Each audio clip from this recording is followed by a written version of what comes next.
सुखाची विरून गेली दुःखाच्या लागती झळा जगास परक्या कशा दाखवू हृदयीच्या लागल्या कळा सोबती सना कुणीच उरल आता हक्काच नकळत जडल दुःखाशी नात रक्ताच हे नात रक्ताच हे नात रक्ताच हे नात रक्ताच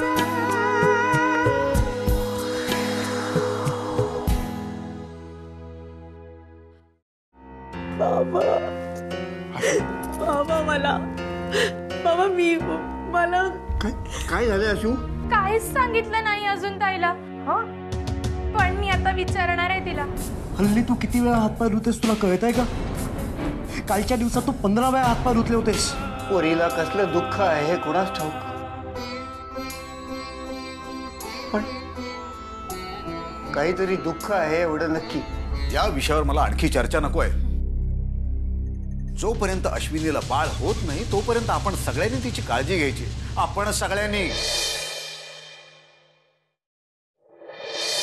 माझी वेडाबाई ताईवर रागवली आहे तर. आशू बेटा तसं काहीच नाहीये.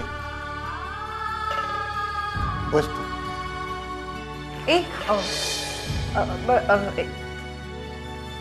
तिकडे बस ना. काय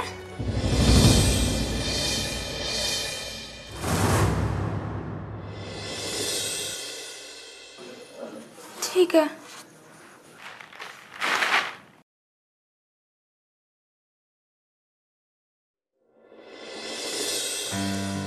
नेहा ताईला पाणी घेऊन ये भाऊ. आई घरी भांडण झालं का? वहिनी तू काही नेहाला बोललीस? नाही ग बाई, मी त्या लाडोबाला काय बोलणार. मग काही दादा नाही. दादा काय बोलणार नेहाला? ही लाडोबा आहे त्याची. ही त्याच्याचमुळे शेफारली आहे. काय ग जरा काही हिला बोललं ना की लगेच चिडते.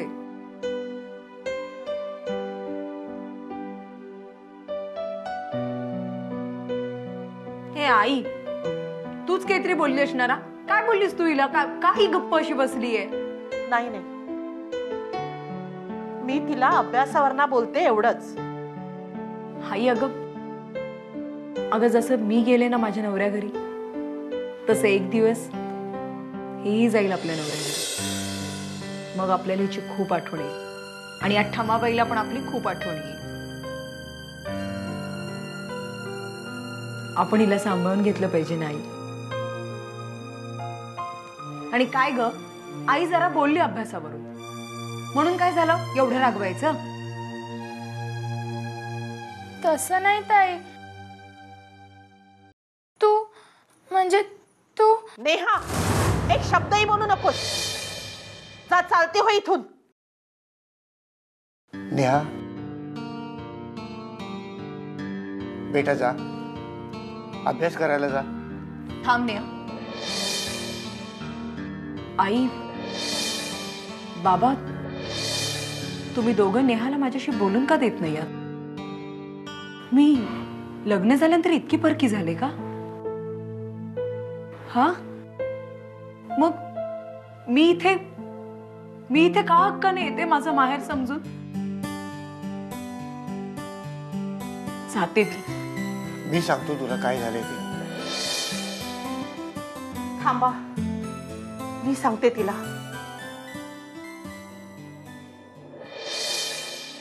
आशू अगं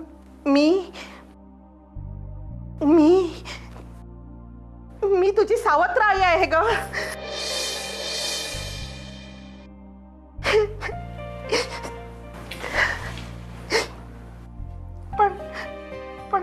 आतापर्यंत ही गोष्ट नेहापासून आणि तुझ्यापासून लपवून ठेवली होती, पण मला जाणीव होती की कधी ना कधी हे सत्य उघडेल म्हणून. मंगेश अवघा 10 वर्षाचा होता आणि तू 2 वर्षाची. तेव्हा तुमची आई हे जग सोडून निघून गेली आणि ह्या घराला तुमचा सांभाळ करण्यासाठी माझी गरज होती. तुझ्या बाबांची नोकरी बघून मीही जास्त आडेवेळे घेतले नाही आणि लग्नाला तयार झाले. अगं आई, अगं मग एवढंच ना? त्यासाठी रडतेस? का रडतेस? म्हणजे ताई, तुला देखील हे माहित होतं? नेहा, मला माहिती असू दे किंवा नसू दे, त्याने काय फरक पडतो ग? अगं आपल्या प्रेमात किंवा आपल्या जिव्हाळ्यात कधी अंतर पडलेला दिसलं का तुला? म्हणजे आशू, तुला सुद्धा हे माहित होतं? सांगायची गरज काय? शेजारी पाजारी बोलायचं कधी थांबतात का बाबा? बाबा, तुमच्या लग्नाचा अल्बम तुम्ही कधी निरखून पाहिलाच नाही. मी अवघी 2 वर्षाची होते आणि दादा ना मला अगदी असं कढईवर घेऊन एका कोपऱ्यात उभा होता. तसा फोटो पाहिलाय मी. हे नातं रक्ताचं. आई वडिलांच्या लग्नामध्ये कधी मुलं असतात का हो?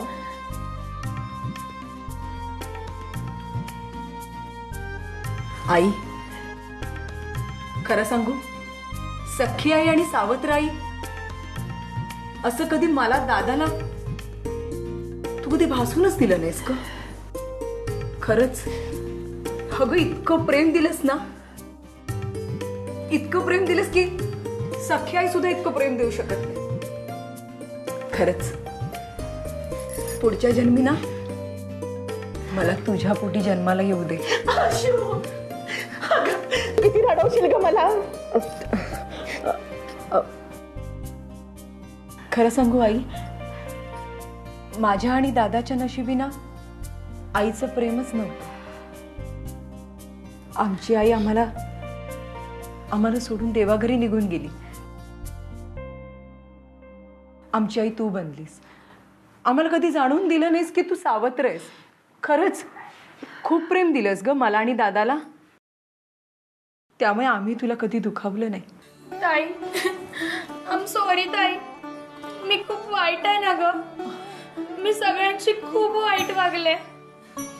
आई, बाबा, वहिनी, मला माफ करा.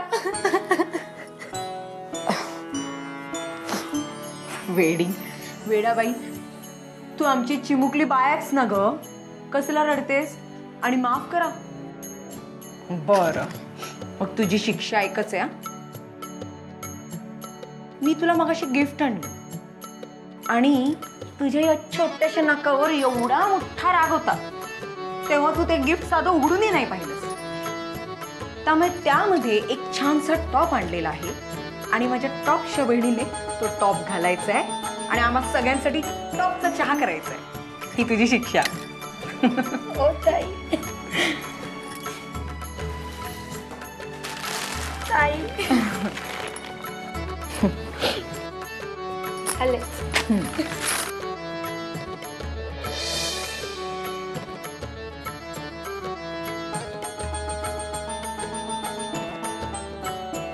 आशू, बेटा, आज खरोखरच तू मला आणि या घराला धन्य केलंस. अगं, एवढ्याशा वयात तू किती मोठा समंजसपणा दाखवलायस. हा तिढा तू अगदी चुटकीसरशी सोडवलास बघ. अगं, सख्ख आणि सावत्र या विषयावरून कित्येक घरं उद्ध्वस्त होतात, पण आज तू अगदी खेळीमेळीच्या वातावरणात सगळं काही अगदी हलकं करून टाकलेस बघ. हो अगं आशू, मी तुझी सावत्र आई आणि नेहा तुझी सावत्र बहीण आहे हे तुला माहित आहे. ह्या गोष्टीवर माझा अजूनही विश्वास बसत नाही. अरे त्यात काय मोठं आहे आई? एवढीशी होते मी, तेव्हापासून मला वाढवलं ना. इतकं प्रेम दिलं, मी माझं कर्तव्य केलं या घरासाठी. बेटा, आज तू माझ्या मनावरचं दडपण खरोखरच दूर केलंस. अगं आयुष्यभर मी दडपणाखालीच होतो, पण आज आपण खऱ्या अर्थानं जवळ आलो. बाबा ए, तू चहा टाकलास का? हो मी चहा टाकलाय. मग चल लवकर इकडे. अगं बाई, तू आमचं शेंडे फळ आहेस आणि तुझ्याशिवाय आमची फॅमिली पूर्ण होणार आहे का? तू आमचं फुल स्टॉप आहे.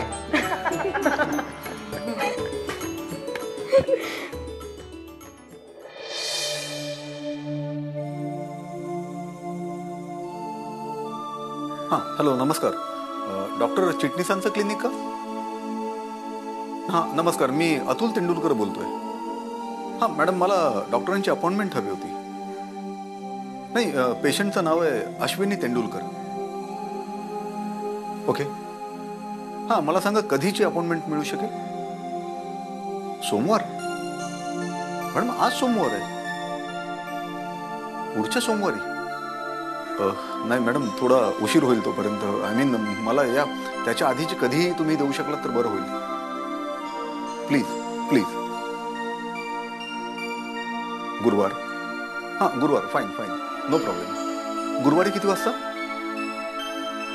रात्री 9 वाजता. Okay fine. आम्ही चालेल मॅडम, मी पोचतो. या या, thank you very much madam, thank you very much. आम्ही डॉक्टर चिटणीसांची अपॉइंटमेंट घेतली गुरुवारी रात्री 9 वाजता. अश्विनीला तयार ठेव. ओके. एक मिनिट अमे, केतनचा फोन आहे. हॅलो हॅलो दादा. हा केतन बोल. अभ्यास कसा चाललाय? पैसे वगैरे हवेत का? पाठवू का? अरे म्हणजे पैसे वगैरे नकोयत रे मला. ATM कार्ड आहे ना माझ्याकडे. बरं तू कसा आहेस? आम्ही बरे आहोत सगळे. अश्विनीची तब्येत जरा बरी नाहीये. म्हणजे छोट्या दादाला फोन दे. एक मिनिट. केतन. हा बोल रे. दादा तू वहिनीला खूप त्रास देतोस का? नाही रे, मग ती आजारी कशी पडली? काही नाही. अरे मानसिक धक्का बसलाय. अरे बापरे, मग तू डॉक्टरांना दाखवलंस की नाही? हो, गुरुवारची अपॉइंटमेंट आहे. हां बघू डॉक्टर काय म्हणतात ते. तू जास्त टेन्शन घेऊ नकोस, अभ्यासात लक्ष दे. ठीक आहे? अरे माझ्या अभ्यासाचं टेन्शन नाहीये. तू आईला फोन दे. हो. आई.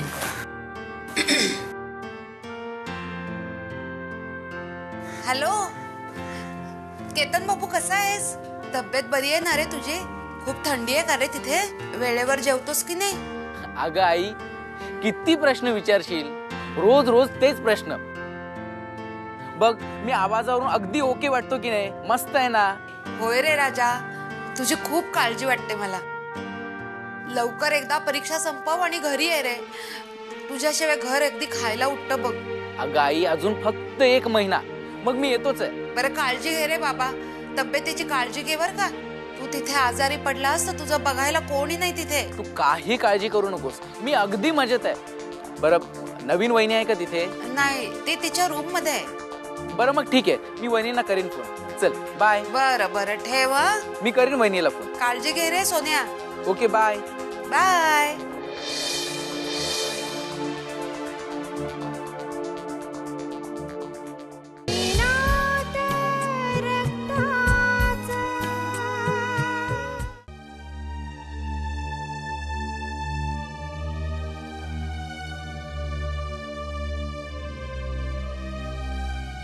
काय झालं? काही नाही. मग शतपावली का घालतेस?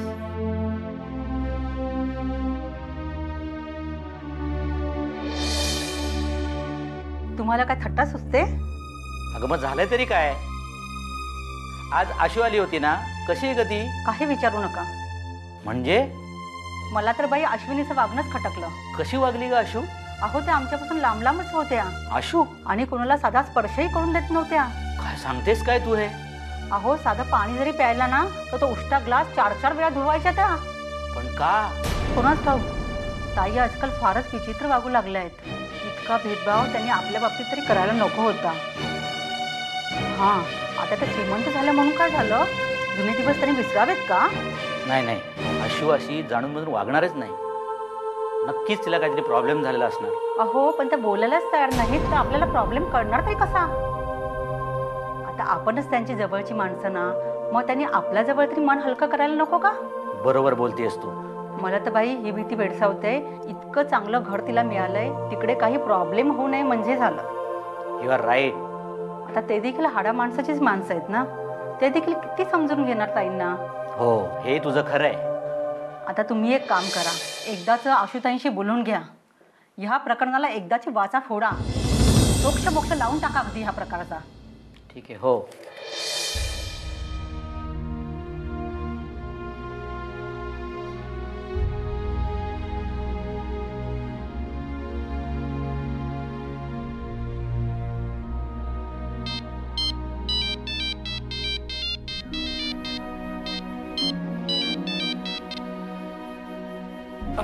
हॅलो.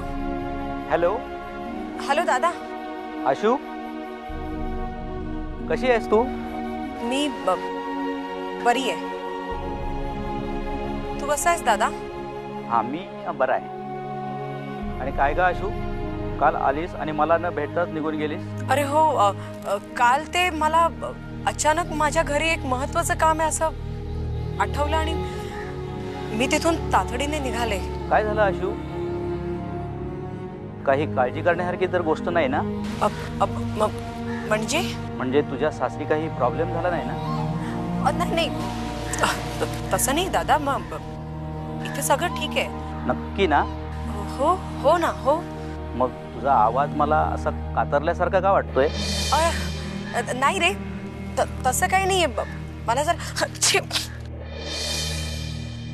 जरा सर्दी झाली आहे ना मला, त्यामुळे मला जरा असा आवाज तुला ऐकायला येत असेल. नक्की? हो दादा. आता मी का खोटं बोलू दादा? हा ठीक आहे. मग मी संध्याकाळी आज तुला पाहायला येतो. का? म्हणजे कशाला दादा? अगं कशाला काय, तुला सर्दी झाली आहे ना म्हणून. अरे नाही, नको रे. मी आता बरी आहे दादा. अगं तुझ्या सासूला आणि भाऊजींना भेटायला येतो. अरे पण कशाला दादा? अगं त्यांनाही मी खूप दिवसापासून भेटलेलो नाही. त्या निमित्ताने त्यांच्याशी थोड्या गप्पा मारता येतील. अरे इथे सगळे मजेत आहेत. हा आठवलं, अमय आजकाल रोज उशिरा येतात ऑफिसवरून. त्यामुळे कारण नसताना तुला वाट पाहावी लागेल दादा. त्यामुळे नको येऊस. ठीक आहे, मग मी तुझ्या सासूबाईंना भेटायला येतो. दादा अरे प्लीज, तुला माझी शपथ आहे, तू प्लीज इथे येऊ नकोस. अरे का दादा उगाच स्वतःला त्रास करून घेतोय?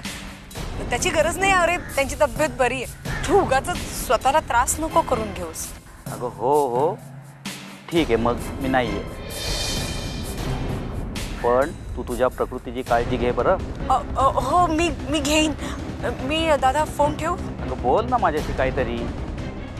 बोलली असते रे, तुला माहिती आहे ना मी शेवटी सासरी आहे. खूप काम आहेत रे मला. मी ठेवू फोन? ठीक आहे, ठेवतो मी फोन. बाय. हां बाय.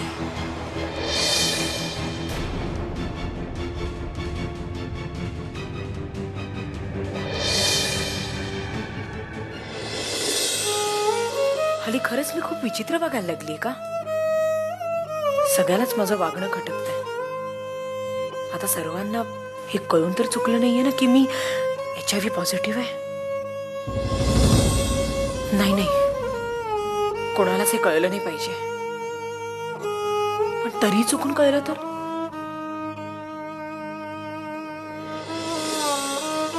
माझ्या अशा विचित्र वागण्याने नक्कीच सर्वांना आतापर्यंत संशय आलाच असेल.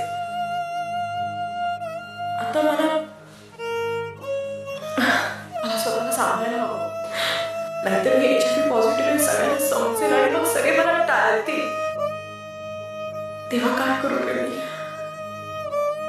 हा, मला ना माझ्या वागण्यात बदल करायला हवा. हो, मला ना कणखर बनायला हवं, तरच मी वाचेन. सगळ्यांशी मिळून मिसळून बघायला हवं मला. मग कोणालाही मी HIV पॉझिटिव्ह असल्याचा संशय मिळणार नाही. हो, थँक्स गॉड. उशिरा का होईना पण मला ही अक्कल दिलीस. थँक्स.